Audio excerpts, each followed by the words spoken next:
ሰላም ጤና ይስጥልኝ እንደምናላችሁ ውድ የቅኔ ሚዲያ ተከታታዮች እግዚአብሔር ይመስገን እኔ ሰላም ነኝ። ዛሬ ደግሞ ምጥን የገንፎ እህል አዘገጃጀትን አሳያችኋለሁ። እስከ መጨረሻው ከኔ ጋር ሁኑ። ከዛ በፊት ለቻናሌ አዲስ ከሆናችሁ ሰብስክራይብ በማድረግ ሀሳብ አስተያየት ካላችሁ ኮሜንት ላይ በመጻፍ እንደተለመደው ላይክና ሼር ያድርጋችሁ አብራችሁ ይሁኑ። ወደ አሰራሩ እንሄዳለን። በዋነኝነት የምጠቀመው እህል ገብስ ነው። ገብሱ ተፈትጎ በነጩ ተቆልቶ የተዘጋጀ ገብስ አለኝ። እንደምትመለከቱት ለአጥሚትና ለገንፎ ሲሆን ገብሱ ይፈተግና በነጩ እንደዚህ ጠጋ አድርጌ ላሳያችሁ እንደዚህ ይቆላል። እኔ ተቆልቶ የተዘጋጀውን ነው የገዛሁት። የማታገኙ ከሆነ ደግሞ እቤታችሁ ገብሱን በሞቀ ውሃ ትንሽ ራስ ይደረግና ይፈተጋል። ከዚያ በነጩ እንደዚህ ይቆላል። ለአጥሚትና ለገንፎ ሲሆን ማለት ነው። ለበሱ ሲሆን ደግሞ ልክ እንደ ቆሎ አድርጎ መቁላት ነው። በጣም ቀላል ነው። እንግዲህ እንደምትመለከቱት እኔ በነጩ የተቆላውን ገብስ የተጠቀምኩት 5 ኪሎ ግራም ገብስ ነው። ከዚያ ሌሎችን ግብአቶች ላሳያችሁ የምጨምርበትን ማለት ነው። እዚህ ጋር ተከክቶ ታጥቦ የተዘጋጀ የባቄላ ክክ አለኝ። የተጠቀምኩት ሩብ ኪሎ ነው፣ 250 ግራም የባቄላ ክክ። ይህኛው ደግሞ አተር ነው። አተሩ ተከክቶ ታጥቦ የተዘጋጀ አተር ነው። የተጠቀምኩት 200 ግራም ነው። መጠኑን ግልጽ አድርጌ ነው የምነግራችሁ። በመቀጠል እዚህ ጋር ማሽላ ነው። ማሽላ የምታገኙ ከሆነ ነጩን ብቻ ብትጠቀሙት ቆንጆ ነው። ማሽላው ይፈተግና ከዛ ተለቅሞ የተዘጋጀ ማሽላ ሩብ እጠቀማለሁ፣ 250 ግራም። ነጩን ብቻ ብታገኙ ቆንጆ ነው። ይህኛው ደግሞ በቆሎ ነው። በቆሎም ተፈትጎ እንደዚህ ተከክቶ የተዘጋጀ በቆሎ ነው የተጠቀምሁት። ግማሽ ኪሎ ወይም 500 ግራም በቆሎ ተጠቅሜያለሁ። ይሄ ደግሞ ነጭ ስንዴ ነው። ነጭ ስንዴውን ብትፈትጉት ቆንጆ ነው። በቀዝቃዛ ውሃ ትንሽ ነከር አድርጋችሁት ከዛ በኋላ መፈተግ ነው። የተጠቀምኩት 1 ኪሎ ግራም ስንዴ ነው። ከዛ በመቀጠል አብሽ 3 የሾርባ ማንኪያ አብሽ እጠቀማለሁ። 3 የሾርባ ማንኪያ አብሽ በጣም ጤናማ የሚጣፍጥ የገንፎ እህል አዘገጃጀት ነው እያሳያችሁ ያለሁት። ላይክ አድርጉ። ይሄ 3 የሾርባ ማንኪያ አብሽ።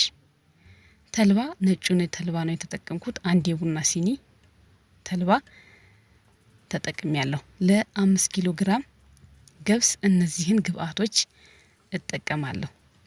በተለይ ለወላድ ለህፃናት በጣም ቆንጆ የሚጠግን የገንፎ እህል አዘገጃጀት ነውና እያሳያችሁ ያለሁት። ላይክ ያደርጋችሁ ለሌሎች እንዲደርስ ሼር አድርጉ። ከዛ በኋላ መጥበሻ ላይ ወይም ምጣድ ላይ አመስ እናድርገዋለን። አመስ ስናድርግ በጣም እንዳይገባባችሁ፣ ገባ እንዳይለው በእጃችሁ ጨበጥ ስታደርጉት ማቃጠል እስከሚጀምር ድረስ ማሽላውን እናመሰዋለን። እንግዲህ ቀስ አድርጌ እየነገርኳችሁ ነው፣ በጣም እንዳልፈጥንባችሁ ማለት ነው፣ ግልጽ እንዲሆንላችሁ። መጠኑንም ደጋግማችሁ ከኋላ ገልጬላችኋለሁና ደጋግማችሁ መስማት ትችላላችሁ። ያው ቪዲዮ እንዳይረዝም ቆራርጬ ስለሆነ እኔ ማቀርብላችሁ ማሽላውን አመስ ሳደርግ በእጄ ጨበጣ አድርጌው በጣም ሲያቃጥል እናወጣዋለን። ባቄላውን ደግሞ እናመሰዋለን።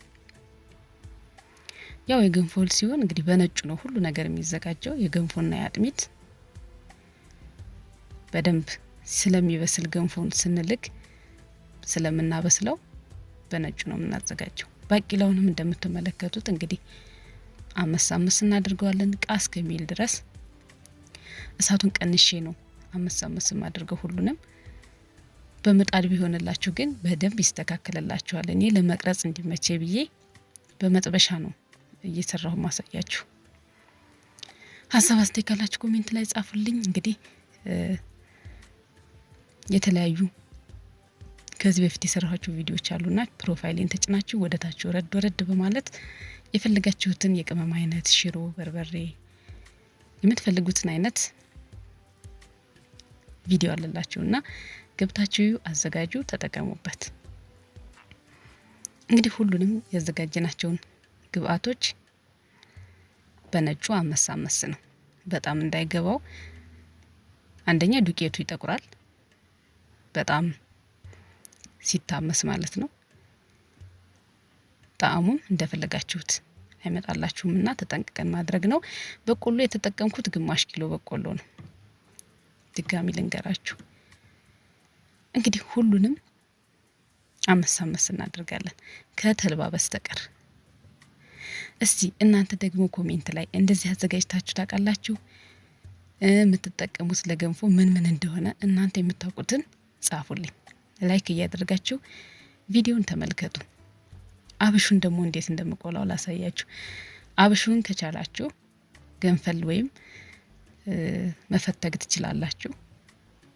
ግን ትንሽዬ ስለሆነ የተጠቀምኩት እኔ እንደዚሁ ቆልቼዋለሁ። በብዛት ሲሆን መፈተግ ይቻላል። አብሹንም ቆልቼ አዘጋጀሁት። ስንዴውን ደግሞ በነጩ እዩት። እንደዚህ ፍንጥር ፍንጥር ማለት ሲጀምር እናወጣዋለን። እንግዲህ ሁላችሁም የምታውቁት አሰራር ሊሆን ይችላል። እንደ ሁል ጊዜው የራሴን አሰራር እያካፈልኳችሁ ነውና ሰብስክራይብ አድርጉ። እንደዚህ አዳዲስ ቪዲዮ ስለቅ እንዲደርሳችሁ ታደርጋላችሁ። ስንዴውን ቀረብ አድርጌ ላሳያችሁ እንዴት እንደቆላሁት። እንግዲህ ሁሉንም አመስ አድርጌ ቆልቼ ጨርሻለሁ። ከዛ በመቀጠል መቀላቀል ነው። እነዚህ እንግዲህ በቆሎ፣ ባቄላው፣ አተር፣ አብሽ፣ ማሽላ ሁሉንም ስንዴውንም አንድ ላይ ቀላቅለዋለሁ።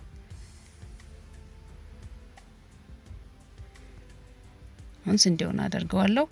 ከዛ መቀላቀል ነው። ቀላቅለን ማስፈጨት ነው ማለት ነው ከገብሱ ጋር። እዚህ ላይ መቀላቀል እየቀላቀልኩ ያሳየኋችሁ ገብሱ ላይ የሚጨመሩትን ግብአቶች ነው። ገብሱ ገና አልቀላቀልኩትም ማለት ነው። በጣም ጤናማ ነው። እንግዲህ ሁሉንም አይነት የያዘ ገንፎ ነው። ተልባችንን ግን አናምሰውም። እንደዚሁ በጥሬው ነው ተልባው የሚገባው ማለት ነው። ከዚያ በኋላ እንደዚህ ቀላቅሌ ካዘጋጀሁት በኋላ ገብሱን ገብሱ ላይ አድርጌ በደንብ ቀላቅዬ ማስፈጨት ነው። ከፈለጋችሁ እንደ ፍላጎታችሁ ጨው መጨመር ትችላላችሁ በትንሹ። አንዳንድ ጊዜ እየጨመርኩ ስለማስፈጭ ነው። ይህንን እንግዲህ ገብሱ ላይ የሚገቡትን ግብአቶች እንደዚህ አዘጋጀው። ከዛ በኋላ እዚህ ጋር 5 ኪሎ ግራም ገብስ አለኝ። እንደምትመለከቱት ተቆልቶ የተዘጋጀውን ስለገዛሁት ነው። እኔ ስቆላ ያላሳየኋችሁ ቪዲዮ በጣም ስለሚረዝም እኔ የተዘጋጀውን ገዝቻለሁ። አንድ ላይ ቀላቅለን ማስፈጨት ነው። እንደምትመለከቱት አስፈጭቸው ተመልሼ መጥቻለሁ ከገብሱ ጋር ቀላቅዬ ማለት ነው። እዚህ ጋር ያው ቪዲዮ ተቆርጦብኛል ከገብሱ ጋር የቀላቀልኩበት ቪዲዮ ማለት ነው። ችግር የለውም። እናንተ መቀላቀልና ማስፈጨት ነው። ከዛ በኋላ ግን በደንብ ማብሰል ይኖርባችኋል። ያው ማንኛውንም ገንፎ እንደምናዘጋጀው አብስለን መጠቀም ነው። ለህፃናት ሊሆን ይችላል፣ ለወላድ በጣም የሚጠግን ጤናማ የገንፎ እህል አዘገጃጀትን ለዛሬ ይዤላችሁ ቀርቤያለሁ። ስለተከታተላችሁኝና ስለምትሰጡኝ ሀሳብ አስተያየት ሁሉ ከልብ አድርጌ አመሰግናለሁ። መልካም ጊዜ እንዲሆንላችሁ ተመኘው። ቻው።